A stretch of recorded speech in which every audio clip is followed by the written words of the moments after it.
Salut à toutes et à tous, on commence ce Top Sport avec deux Alsaciens à 100 à l'heure. Le premier s'appelle Thibaut Favreau, à l'occasion du lancement de la Coupe du Monde de ski alpin, ça démarre déjà en octobre, des images toujours très spectaculaires, regardez, je vous emmène en Autriche, à Solden plus précisément pour le lancement donc de la saison. Thibaut Favreau ici à l'image 14e de la première manche, il donne tout dans la deuxième manche, il va finir à une très belle 9e place. Course remportée par le jeune Norvégien Lucas Braten, 20 ans seulement. Alexis Pinturo, le leader français, est 4e, Thibaut Favreau 9e donc et 2e français à 25 ans. C'est le deuxième top 10 de sa carrière, lui qui était déjà monté sur le podium en géant parallèle la saison dernière également à Alta Badia.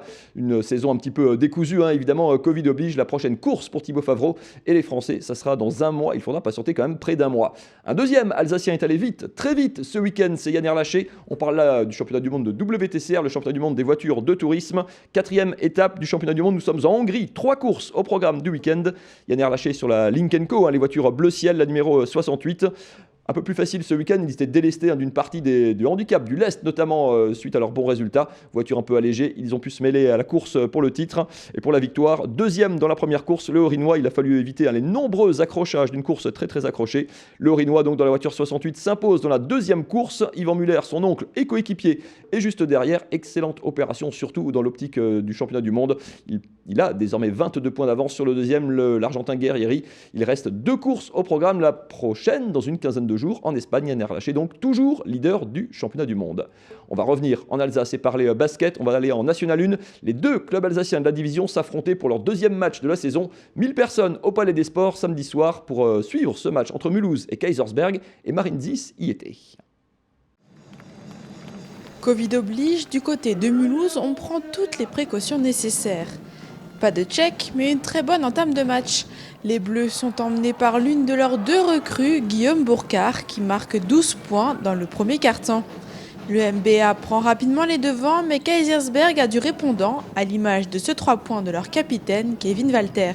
Les Oranges prennent même la tête, mais William Mensah ramène les siens à égalité grâce à ce panier au buzzer. Le deuxième quart-temps est plus compliqué pour Kaisersberg.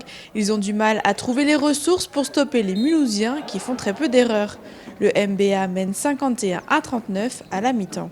C'est une équipe de Mulhouse qui se connaît par cœur, des joueurs qui jouent ensemble depuis de nombreuses années. Nous, on a renversé quand même pas mal de joueurs dits majeurs. Donc cette cohésion, elle tarde d'abord parce qu'on est une équipe neuve. Et puis ensuite, les perturbations sanitaires. Un grand nombre de joueurs ont moins de 23 ans. Puis on a 2-3 cadres d'un certain âge. Donc le profil de l'équipe, c'est une équipe accrocheuse, des garçons ambitieux et généreux. Et donc une équipe qui apprend aussi le niveau, qui apprend à jouer à ce niveau-là, à gérer les temps forts et les temps faibles. L'écart se creuse entre les deux équipes dans la deuxième mi-temps. Mulhouse compte jusqu'à 19 points d'avance. Mais Melvin Govindi, auteur de 31 points samedi soir, permet aux siens de recoller.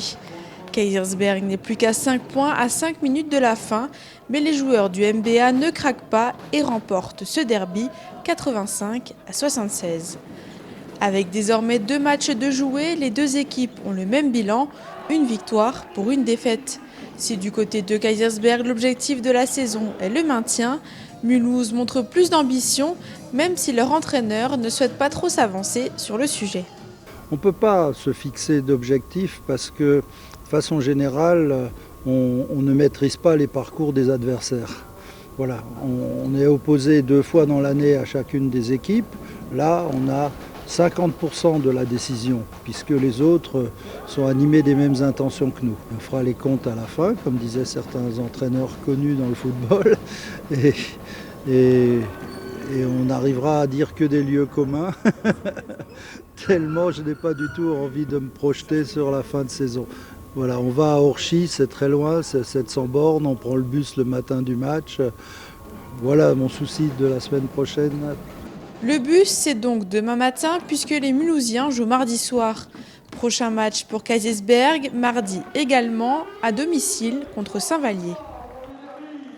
Et pour rester dans le basket, en Pro B, Gris s'est imposé ce week-end en passant la barre des 100 points contre Saint-Chamond. Souffle en déplacement à Bois s'est en revanche incliné. Je vous emmène moi en Pro A, la SIG jouée du côté de Nanterre. Ce week-end, c'était samedi après-midi, match un petit peu avancé. Couvre-feu en région parisienne oblige la SIG en rouge, qui est bien dans ce match, 71 partout à 5 minutes de la fin, à l'entame donc du Money Time. Mais les hommes de coach Donadieu, les franciliens, vont finir par s'imposer. Les Strasbourgeois trop maladroits en fin de match à l'image de ces deux lancers francs ratés. Les Strasbourgeois qui perdent le dernier carton 23-12 et qui finalement s'incline 89-80. Déception pour les hommes de la Situovi qui affichent pour l'instant un bilan donc de 2 victoires et 3 défaites en Pro A. La suite, c'est 2 matchs à domicile cette semaine pour les Strasbourgeois. Le premier contre Boulazac, c'est un match en retard, c'est dès ce lundi soir. Le suivant contre Le Portel, samedi au Rhenus. Il faudrait faire le plein pour les Strasbourgeois pour repasser dans une balance positive, remonter un petit peu au classement et bien préparer le lancement de la Coupe d'Europe. Ça démarrera la semaine prochaine. On termine avec du football. Une légende du football alsacien était de passage en Alsace, à Strasbourg, ce week-end. Pas du côté du stade de la Méno où le Racing s'est incliné.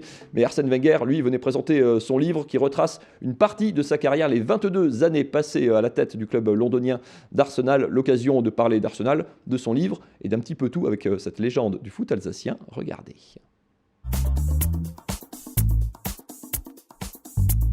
Pendant qu'on entraîne, on ne peut pas le faire. On n'a pas le temps, on n'a pas l'envie. L'entraînement, c'est regarder tout le temps devant. Faire un livre, c'est regarder derrière. Donc, et ça ne correspond pas tellement à mon tempérament, donc j'ai fait un peu à reculons. J'ai refusé des années, et puis finalement, je me suis dit, c'est le maintenant ou jamais, donc je le fais, quoi.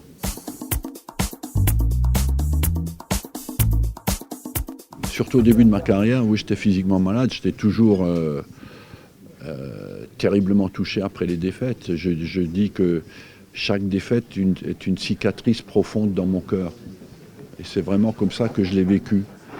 Et peut-être aussi, peut-être c'est pour ça aussi que j'ai survécu aussi longtemps, parce que je ne supportais pas trop les défaites. Le Racing, c'est le club de mon enfance que j'ai toujours supporté. Et j'ai failli venir plusieurs fois, soit comme actionnaire, soit comme décisionnaire. Ça ne s'est jamais fait. Et puis aujourd'hui, je pense que le Racing est dans de bonnes mains, avec Marc Keller et avec Loret. Je pense qu'ils sont très bien tous les deux.